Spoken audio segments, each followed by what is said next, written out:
Alright, ladies and gentlemen, Fab's in the house, and today I'm in the house with the Steelcraft series Begg knives Bodega here with us for a review, and we're gonna analyze the look, the sound, and the feel of this guy. But first of all, don't forget to like the video and to subscribe to the channel if you're enjoying this kind of content.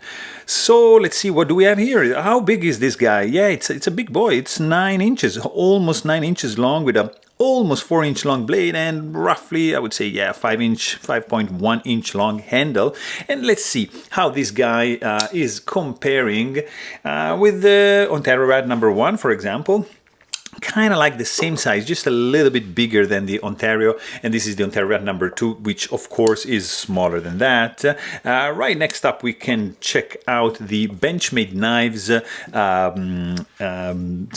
Benchmade knives. Bug out, and here you have the mini bug out. Both of these guys are of course kind of like dwarfed by the sheer size of the Bodega. That's the full size Bodega. Of course there's also a mini Bodega which we don't have right here, but we have the Spyderco Paramilitary 2 where you can actually see that also the Para 3 of course is going to be smaller, but the Paramilitary 2, which is a big boy, it's smaller than that, so keep that in mind. Of course I'm going to show you another couple small boys. This is the Chris Reeve Knives small Sebenza 21, which of course is smaller, and as it is smaller, the Chris Reeve Knives large Sebenza 21, so let me see another couple here from Russia. This is the Shirogorov Neon R20, and this is the bigger brother. This is the Shirogorov F95 Slim Nudist, which can actually get closer to the size of the Bodega, but still, it's not there yet. It's still a little bit smaller. I want to show you another couple of big boys here, just to see, you know, this is Tashi Barusha designed custom knife factory muscle, and it's a bigger boy, like it is a bigger boy this other custom knife factory. This is the Sukhoi 2.0, so custom knife factory, couple big boys. But let me show you just another couple of pretty cool options. This is the Holt Bladework haptic that is in the house. And what else can I show you guys? Just a couple of small boys. This is the Giant Mouse GM6, and what else can I show you? The We Knife Gava, really cool one. Indeed, and just another couple because we have them here. This is the Slim Mini Pickins from Alliance Design, and what else? Amnandi. You want to see maybe Amnandi, or maybe you want to see like a Roy Custom. This is a pretty cool one, guys. Just stay tuned for that review. And just I'm going to show you another one just because I have it here. This is the William Henry B12 Burns. This is a nice button lock. This is a pretty classy one. But anyways, we have the Steelcraft series Riyadh-made Bodega. This is Begg knives. Begg design, this pretty iconic model. It's the Bodega, and it's quite popular. This is Riyadh made. It's gonna be around $350 if you can find one on the secondary market, because I believe these have been discontinued. And this is a titanium frame lock. It's nicely done, guys. I mean, look at the lines, look at the diamond pattern, look at these the peripheral lines around the scale, which is showing the raw titanium underneath this stone wash and lightly darkened finish for the handle. It's a joy to watch, guys. It's like super shiny. It's really nice. Look at that. Dual tone finish for the titanium scales. You can see that there's some internal skeletonization going on in order to reduce the weight. You've got some external chamfering, not so much on the inside, but it's, I mean, not a huge deal. They're just not chamfering. There's a nice 3D milling going on the outside for sure, and you have this kind of like not a finger groove, but you have like an indentation that it's going to expose the jimping for the release of the lock bar. Really nice like that. So it's pretty straightforward for me. Also, you've got a nice 3D mill titanium backspacer, which is dual tone. As you can see, there's some diamond pattern going on, some knurling and some jimping, which is really aggressive. Looks like kind of like a mohawk. And you have a darkened grooves and satin crests. Let's call them that way. And it's beautifully done. I have to say, it's matching, of course, the scales, and it's a nice touch. Of course, blade is absolutely centered. It's deeply recessed down. You're not going to be able to touch it, so it's absolutely good to go. The overall look when closed, it's nice. The blade is sticking out. Of course, it's not following the profile of the handle, but it's very good looking, in my opinion. You have a nicely rounded off flipper tab, which is going to be good for the push button and, of course, for the light switch, but there's no jimping, and there's just a little bit amount, a little tiny amount of chamfering, not that much, but it's not that sharp. So it's going to be pretty much good to go. You have a T8 Torx bit that's going to be needed to take this guy down. You can also check my maintenance video to see how is the inside of this big boy, and you're going to notice that there's IKBS running there, just loose ceramic ball bearing. So just be careful with that, but the overall assembly, it's not going to be a big deal.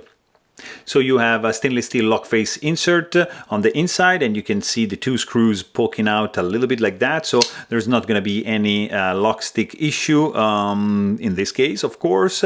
And you have an integrated over travel lock bar stabilizer, which is built in right underneath there. I don't know if you can see it, but it's right there. So you're not going to be able to overextend the bar over that way. So really good.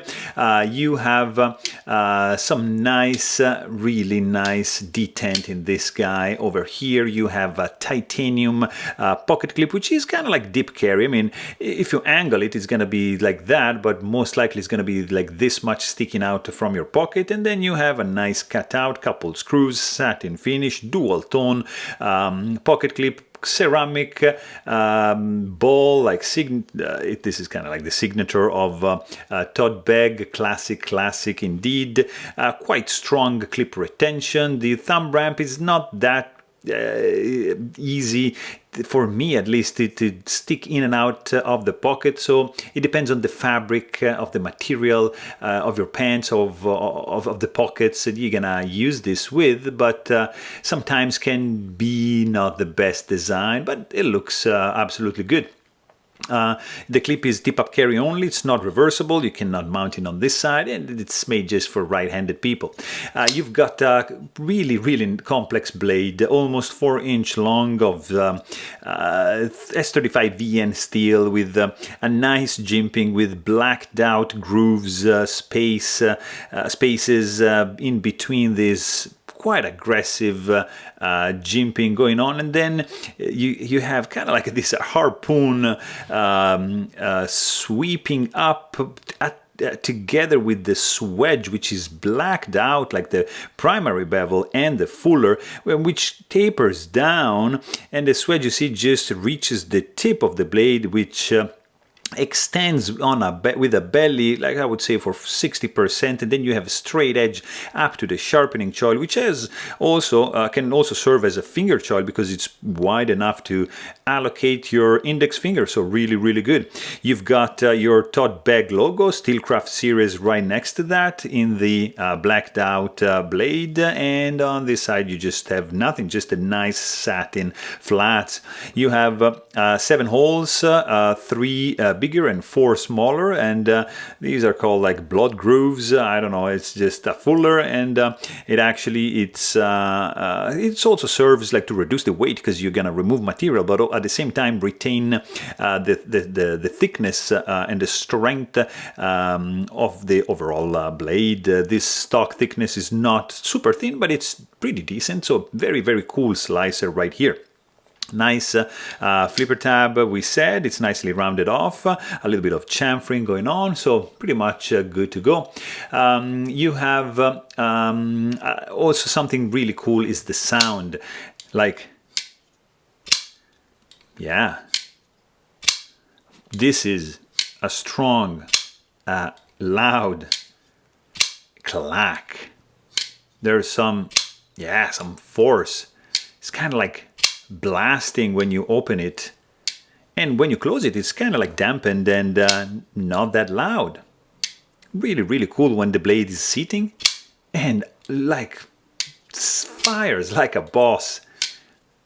When you just deploy the blade, it's pretty satisfactory, this kind of sound. This guy is not super lightweight because it's a big boy, titanium. There's some internal skeletonization, but this guy is going to be over 6 ounces, like that, 6.43 ounces. So not a lightweight for sure. Just keep that in mind. You're gonna feel this guy in the pocket. It's dense, but overall in the hand it feels really good. Actually, there's not really many hot spots, just a tiny bit here because the jimping for the lock release, it's a little bit on the sharp, but not that much. It's not bothering me too much. You can easily like choke it up like that, take advantage of the jimping, and you're pretty much good to go. Also, reverse grip works pretty well, but in this case you're gonna have your pinky rubbing up against this jimping, and then you're gonna feel it much more. So just keep that in mind. The overall solidity is fantastic because look at this huge backspacer, pretty thick. It's like conferring some serious reliable strength to the overall structure, so it's pretty much good to go. And this texture it's gonna give you some nice and grippy feel, and it's gonna be grippy, so not slippery at all, and it's gonna feel good in the hand. Even if you have gloves, it's gonna stay right there, so nice ergos right there. And also, I mean, if you check it all around, you're not gonna see any gaps or any misalignment. Everything is absolutely flush and well put together. It's a solid piece. There's no rattling when shaken, and it's a symptom of a well put together knife, and everything is in place. I mean, just look at this detail here on the lock bar with this fuller, like milled out, and again some 7 holes matching the holes in the blade. It's a really cool touch. You've got a lanyard hole which is drilled through the scales and passing through the backspacer. And it's nicely done. The dual tone theme is going on the blade, on the scales, it's on the clip, on the backspacer. It's just fantastic. Aesthetically, it's really good. It's just a little bit on the heavy side.